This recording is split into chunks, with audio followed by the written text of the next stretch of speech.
Puluhan kendaraan terjaring razia operasi Patuh Musi 2019 di kawasan Jalan Angkatan 45, tepatnya di bawah terminal LRT.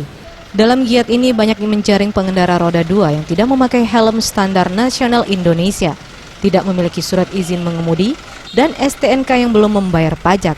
Sedangkan untuk kendaraan roda 4 peringkat utama kebanyakan tidak menggunakan sabuk keselamatan dan tidak membawa surat-surat kendaraan. Kompol Indra Waspada selaku Kasat PJR Ditlantas Polda Sumsel mengatakan ada 8 sasaran utama operasi Patuh Musi 2019, yakni tidak menggunakan helm SNI, melawan arus, melebihi batas kecepatan, penggunaan HP saat berkendara, mengemudi dalam keadaan mabuk, pengendara di bawah umur, tidak memakai sabuk keselamatan, dan penggunaan lampu rotator, strobo di kendaraan pribadi.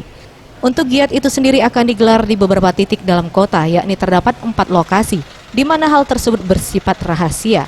Yang jelas, pihaknya akan menggelar di tempat di mana banyak terjadi kecelakaan, serta pelanggaran lalu lintas. Giat akan dilaksanakan hingga 11 September mendatang. Sendiri, seperti kita lihat, yaitu pelanggaran kasat mata.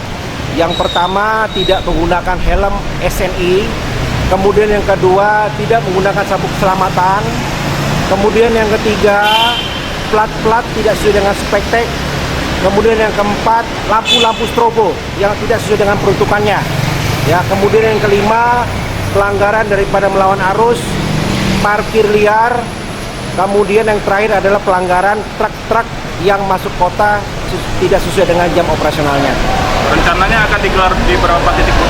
Rencananya kita akan gelar, yaitu yang pertama di dalam kota, ada 4 lokasi, namun sifatnya tidak diberitahukan kepada media, karena nanti itu sifatnya rahasia.